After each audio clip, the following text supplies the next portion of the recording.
Welcome to the shop, my friends. Steve here at SKS Props, and as a lot of you know, I love video games, and one of my all-time favorite video game series is Fallout. So today, I'm making some Fallout combat armor. Now, this is going to be a two-part video series. Part one is going to go all over the fabrication of this chest piece, and of course, I have free PDF files available over on my website. You can download and build right along with me. Part two, though, is special, and that's basically going to be a clinic on how to make foam look like rusty, weathered, post-apocalyptic metal, because I am extremely happy with how this came out. I'll actually even venture to say this is one of the best weathered foam props I have ever done. And you guys know me, when I paint, there's a lot of layers. In this, there's a lot of layers. And so that's why I really felt that the part two painting clinic really needed its own video. So, in part one, I'm going to show you how to put all of the armor for the chest together, and it's of course made all out of my HD foam, which you can find over at Blick Art Materials, and there are links in the description section and on my website. That is a fantastic way to help support my channel, because not only does it allow me to continue to do what I do, but I get to make awesome stuff like this, give you free PDF templates, and show you how to put it all together. And let's go ahead and just get started, because I want to show you what it takes to put this chest armor together.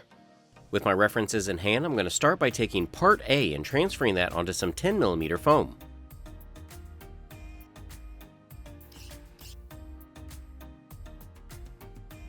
The very top and bottom are going to be cut at a 90 degree, but the sides I want cut at a slight angle. To achieve this, I'm going to set my bandsaw table to 20 degrees.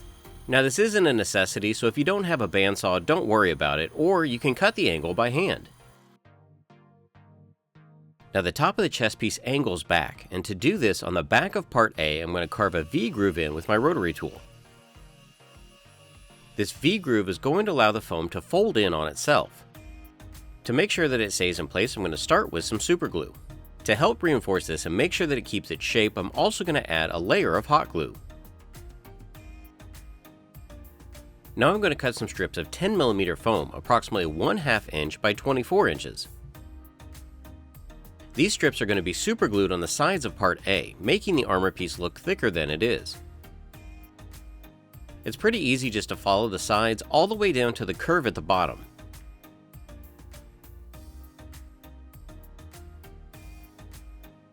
At the top and the bottom, there's some excess foam that I can trim away with my knife. Part B can be transferred and cut out of some 10mm foam.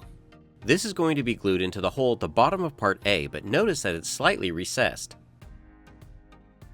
Now I can take my two part C pieces and transfer those onto some 10mm foam. The outside cut will be at a 90 degree angle, while the inside cut will be at a 30 degree angle. When glued into place, this will allow these pieces to curve with the chest. Just like part A, these two pieces will have V-cut grooves on the back. With these two pieces complete, you can see how it matches the angle on part A. Using a pencil, I marked the location of part C, and then I can glue that into place.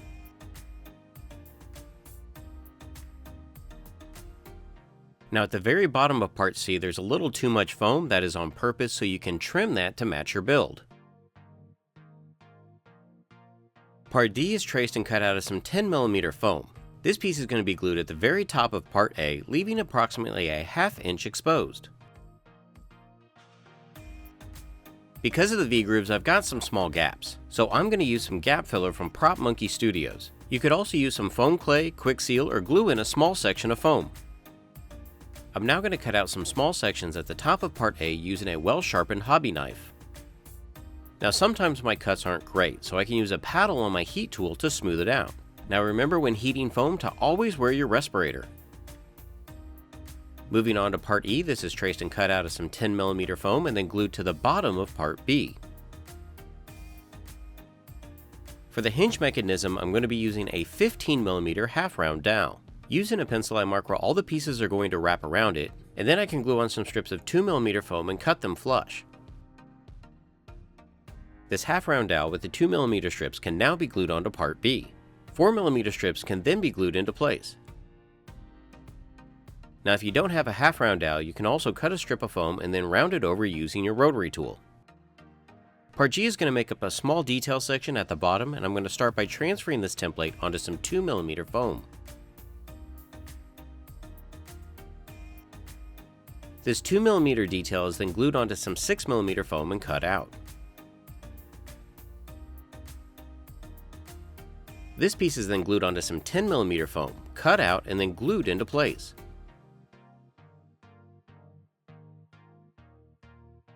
Now this combat armor has a ton of rivets all over the place. To simulate these, I'm going to use a 15mm hole punch on some 2mm foam. If you don't have a leather hole punch, you can also cut these pieces out by hand.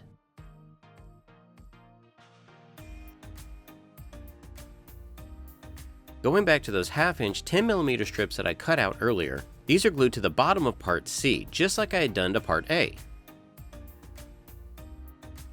Part H is cut out of some 4mm foam and then glued to partially cover the gap in part C.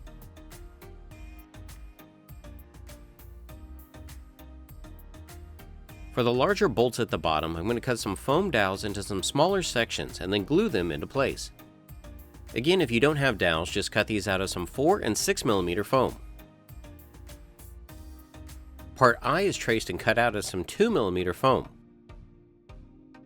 Additional foam rivets can be glued on before these pieces are glued at the top of part A. Moving on to the back of the armor, part J is going to be traced and cut out of some 10mm foam. Part K is traced and cut out of some 6mm foam. For the rounded sections at the bottom, I start with a large leather punch and then cut away the excess foam with a hobby knife. Additional material can then be cleaned up with a rotary tool. Part L is going to be cut out of some 10mm foam, so part K and part L can be glued together before being cut out. Part M is traced and cut out of some 2mm foam. I'm now going to round over all these sections with my rotary tool before they're glued together. Weldwood contact cement and superglue are applied to the back of part L and also to part J. As I'm gluing these pieces together, I'm ever so slightly rounding them so they'll have a curve. More fake rivets can now be glued on. Be sure to reference the template for placement.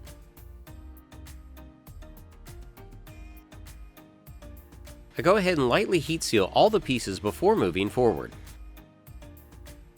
Thin plastic like a for sale sign is glued to some 4mm foam. The plastic will act as a reinforcement for the buckles, and part N is cut out 8 times.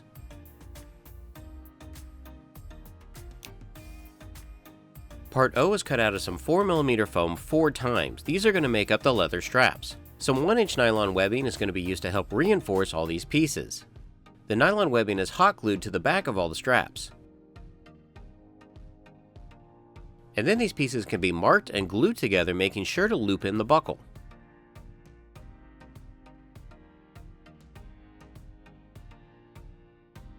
Using my template, I can now mark where the faux rivets can be glued onto the straps.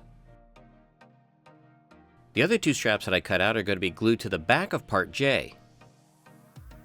Just like the front, I make sure to loop in the buckle before gluing the strap closed. Approximately 1.5 inches of the strap will be glued to the back of part J. I can then mark this and glue these into place. For additional reinforcement, nylon webbing is once again used, and you can see I hot glue it onto the strap as well as onto part J.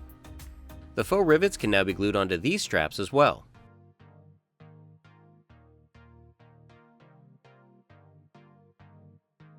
In the game, the buckles appear to be attached to part J, so I go ahead and mark and glue those on either side.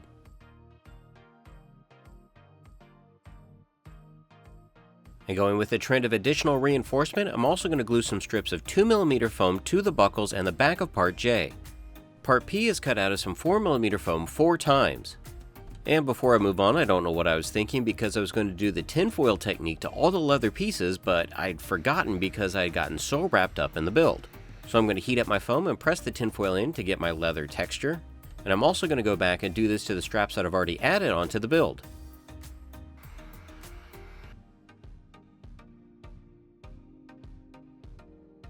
Now, depending on your size and build, all of the part P straps are going to need to be adjusted to fit you.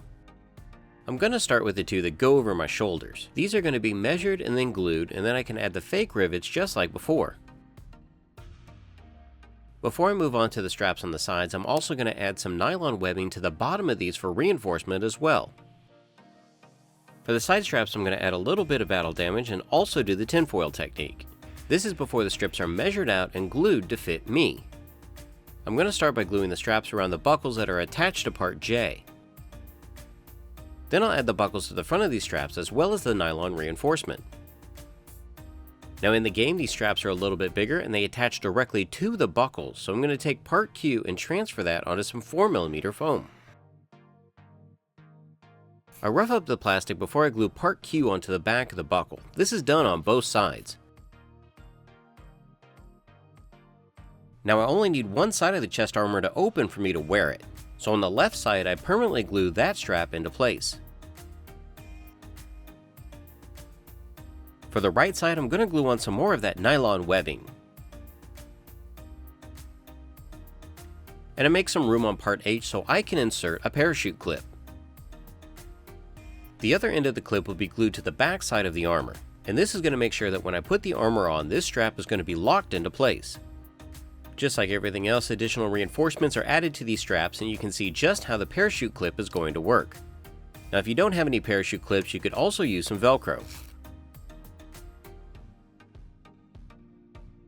So as you can see, I can easily slip the armor on, and then reach on the inside to attach the parachute clip.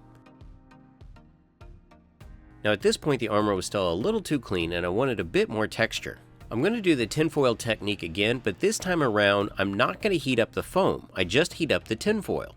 What this does is add an embossing effect that's a lot more subtle than what I had done for the leather. Battle damage is added to the front and the back, and this chest piece is ready for the wasteland.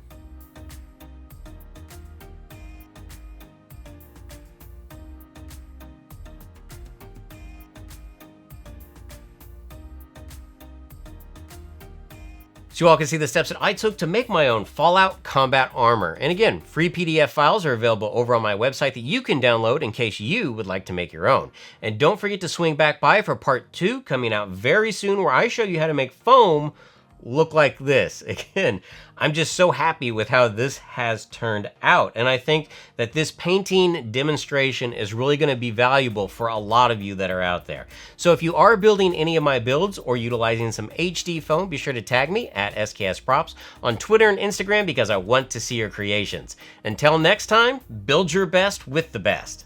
HD foam.